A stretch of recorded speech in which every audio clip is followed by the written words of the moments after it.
പിതാവിൻ്റെയും പുത്രൻ്റെയും പരിശുദ്ധാത്മാവിൻ്റെയും നാമത്തിൽ ആമേൻ. ഈശോ മിശിഹായ്ക്ക് സ്തുതിയായിരിക്കട്ടെ. സ്നേഹമുള്ളവരെ, എന്നോടൊപ്പം വചനവായനയിൽ പങ്കെടുക്കുവാനായി എത്തിച്ചേർന്നിരിക്കുന്ന നിങ്ങളെവരെയും ദൈവനാമത്തിൽ ഞാൻ സ്വാഗതം ചെയ്യുന്നു.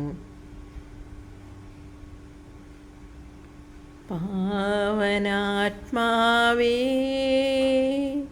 എൻ ജീവദായകനേ, ഇറങ്ങി നീവാ, നിറഞ്ഞു നീവാ എൻ്റെ ഹൃദയത്തിൽ. ഇറങ്ങി നീവാ, നിറഞ്ഞു നീവാ എൻ്റെ ഹൃദയത്തിൽ. സങ്കീർത്തനങ്ങൾ 36:5. കർത്താവേ, അങ്ങയുടെ കാരുണ്യം ആകാശത്തോളം വലുതാണ്, അങ്ങയുടെ വിശ്വസ്തത മേഘങ്ങളോളവും. കർത്താവേ, അങ്ങയുടെ കാരുണ്യം ആകാശത്തോളം വലുതാണ്, അങ്ങയുടെ വിശ്വസ്തത മേഘങ്ങളോളവും. ഇന്ന് നമുക്ക് ശ്രവിക്കേണ്ട വചനഭാഗം അപ്പസ്തോല പ്രവർത്തനങ്ങൾ 22-ാം അധ്യായമാണ്. വിശ്വാസത്തോടെ നമുക്ക് നിയോഗങ്ങൾ സമർപ്പിച്ച് പ്രാർത്ഥിക്കാം. അപ്പസ്തോലന്മാരുടെ പ്രവർത്തനങ്ങളിൽ നിന്നും 22-ാം അധ്യായം. യഹൂദരോട് പ്രസംഗിക്കുന്നു. സഹോദരരെ, പിതാക്കന്മാരെ, നിങ്ങളോട് എനിക്ക് പറയാനുള്ള ന്യായവാദം കേൾക്കുവിൻ. ഹെബ്രായ ഭാഷയിൽ അവൻ തങ്ങളെ അഭിസംബോധന ചെയ്യുന്നത് കേട്ടപ്പോൾ അവർ കൂടുതൽ ശാന്തരായി. അവൻ പറഞ്ഞു, ഞാനൊരു യഹൂദനാണ്, കിലിക്കിയായിലെ താർസോസിൽ ജനിച്ചു. എങ്കിലും ഈ നഗരത്തിലാണ് ഞാൻ വളർന്നത്. ഗമാലിയലിൻ്റെ പാദങ്ങളിലിരുന്ന് പിതാക്കന്മാരുടെ നിയമത്തിൽ നിഷ്കൃഷ്ടമായ ശിക്ഷണം ഞാൻ നേടി. ഇന്ന് നിങ്ങളെല്ലാവരും ആയിരിക്കുന്നത് പോലെ ഞാനും ദൈവത്തെക്കുറിച്ച് തീഷ്ണത നിറഞ്ഞവനായിരുന്നു. പുരുഷന്മാരെയും സ്ത്രീകളെയും ബന്ധിച്ച് കാരാഗൃഹത്തിൽ അടച്ചുകൊണ്ട് ഈ മാർഗത്തെ നാമാവശേഷമാക്കത്തക്ക വിധം പീഡിപ്പിച്ചു വന്നവനാണ് ഞാൻ. പ്രധാന ആചാര്യനും ജനപ്രമാണികളുടെ സംഘം മുഴുവൻ തന്നെയും എനിക്ക് സാക്ഷികളാണ്. ദമാസ്കസിലുള്ളവരെയും ബന്ധനത്തിലാക്കി ജെറുസലേമിൽ കൊണ്ടുവന്നു. ശിക്ഷിക്കുന്നതിന് വേണ്ടി ഞാൻ അവരിൽ നിന്ന് സഹോദരന്മാരിലേക്കുള്ള കത്തുകളും വാങ്ങി അവിടേക്ക് യാത്ര പുറപ്പെട്ടു. മാനസാന്തര കഥ. ഞാൻ യാത്ര ചെയ്ത് മധ്യാഹ്നത്തോടെ ദമാസ്കസിനടുത്തെത്തിയപ്പോൾ പെട്ടെന്ന് സ്വർഗത്തിൽ നിന്നൊരു വലിയ പ്രകാശം എൻ്റെ ചുറ്റും വ്യാപിച്ചു. ഞാൻ നിലത്ത് വീണു. ഒരു സ്വരം എന്നോടിങ്ങനെ പറയുന്നത് കേട്ടു, സാവൂൾ, സാവൂൾ, നീ എന്നെ പീഡിപ്പിക്കുന്നത് എന്ത്? ഞാൻ ചോദിച്ചു, കർത്താവേ, അങ്ങ് ആരാണ്? അവൻ പറഞ്ഞു, നീ പീഡിപ്പിക്കുന്ന നസ്രായന യേശുവാണ് ഞാൻ. എൻ്റെ കൂടെയുണ്ടായിരുന്നവർ പ്രകാശം കണ്ടു, എന്നാൽ എന്നോട് സംസാരിച്ചവൻ്റെ സ്വരം കേട്ടില്ല. ഞാൻ ചോദിച്ചു, കർത്താവേ, ഞാൻ എന്ത് ചെയ്യണം? കർത്താവ് എന്നോട് പറഞ്ഞു, എഴുന്നേറ്റ് ദമാസ്കസിലേക്ക് പോവുക. നിനക്ക് വേണ്ടി നിശ്ചയിക്കപ്പെട്ടിരിക്കുന്നത് അവിടെ വെച്ച് നിന്നോട് പറയും. പ്രകാശത്തിൻ്റെ തീക്ഷ്ണത കൊണ്ട് എനിക്കൊന്നും കാണാൻ സാധിക്കാതെ വന്നപ്പോൾ എൻ്റെ കൂടെയുണ്ടായിരുന്നവർ കൈക്ക് പിടിച്ച് എന്നെ നടത്തി. അങ്ങനെ ഞാൻ ദമാസ്കസിലെത്തി. അവിടെ താമസിച്ചിരുന്ന സകല യഹൂദർക്കും സുസമ്മതനും നിയമം അനുഷ്ഠിക്കുന്നതിൽ നിഷ്ഠയുള്ളവനുമായിരുന്ന അനനിയാസ് എന്ന ഒരു മനുഷ്യൻ എൻ്റെ അടുത്ത് വന്ന് പറഞ്ഞു, സഹോദരനായ സാവൂൾ, നിനക്ക് കാഴ്ച തിരിച്ചു കിട്ടട്ടെ. ഉടൻ തന്നെ എനിക്ക് കാഴ്ച തിരിച്ചു കിട്ടുകയും ഞാൻ അവനെ കാണുകയും ചെയ്തു.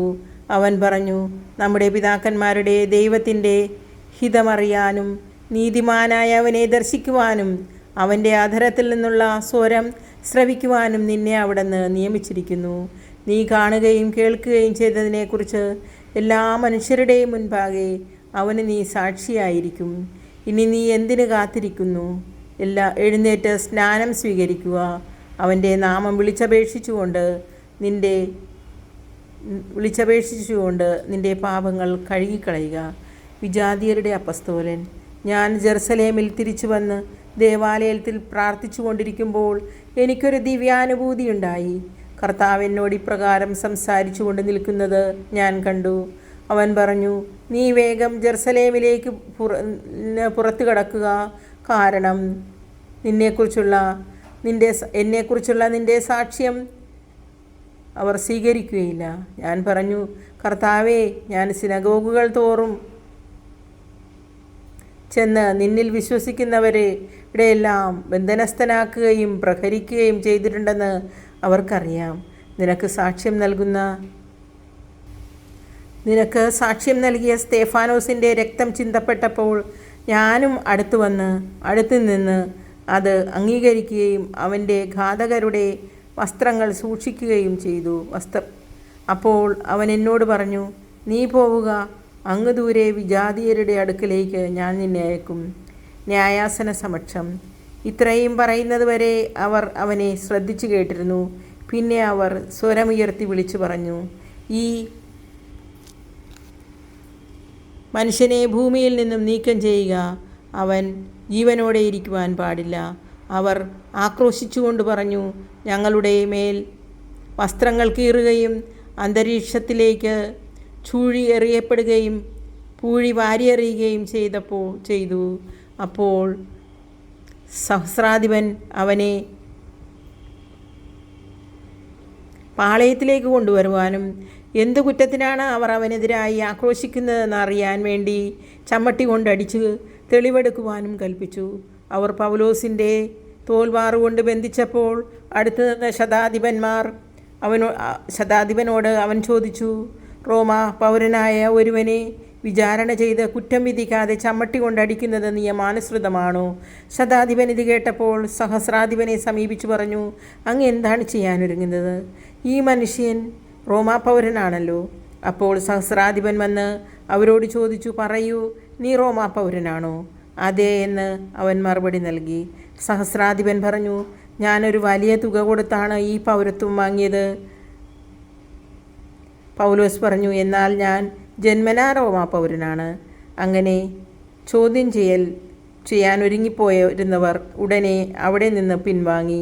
പൗലോസ് റോമാ പൗരനാണെന്നറിഞ്ഞപ്പോൾ അവനെ ബന്ധനസ്ഥനാക്കിയവർ ഇതിൽ സഹസ്രാധിപനും ഭയപ്പെട്ടു. യഹൂദന്മാരിൽ അവൻ്റെ മേൽ ആരോപണം നടത്തുന്നതിൻ്റെ യഥാർത്ഥ കാരണം കണ്ടുപിടിക്കാൻ ആഗ്രഹിച്ചുകൊണ്ട് പിറ്റേ ദിവസം സഹസ്രാധിപൻ അവനെ മോചിപ്പിച്ചു. എല്ലാ പുരോഹിത പ്രമുഖന്മാരും ആലോചനാ സംഘം മുഴുവനും സമ്മേളിക്കാൻ അവൻ കൽപ്പിച്ചു. പിന്നീട് പൗലോസിനെ കൊണ്ടുവന്ന് അവരുടെ മുൻപിൽ നിർത്തി. കർത്താവിൻ്റെ വചനം. ദൈവത്തിന് നന്ദി. സ്നേഹമുള്ളവരെ, ഈ നിമിഷങ്ങളത്രയും നാം കർത്താവിൻ്റെ വചനം അപ്പസ്തോലന്മാരുടെ പ്രവർത്തനങ്ങളിൽ ആദിമ ക്രൈസ്തവ സമൂഹം, പ്രത്യേകിച്ചും വിശുദ്ധ പൗലോസ് അപ്പസ്തോലൻ നേരിടേണ്ടി വന്ന വെല്ലുവിളികളും ത്യാഗങ്ങളെയുമാണ് നാം ശ്രവിച്ചുകൊണ്ടിരുന്നത്. നമുക്കും യേശുവിൻ്റെ കാൽപ്പാടുകളെ പിൻചെല്ലാം. കർത്താവിൻ്റെ അനുഗ്രഹം നിങ്ങളോടൊത്തുണ്ടായിരിക്കട്ടെ എന്ന് ഞാൻ പ്രാർത്ഥിക്കുന്നു. ദൈവാനുഗ്രഹമുള്ള ഒരു നല്ല ദിവസം ഞാൻ ആശംസിക്കുന്നു. നന്ദി.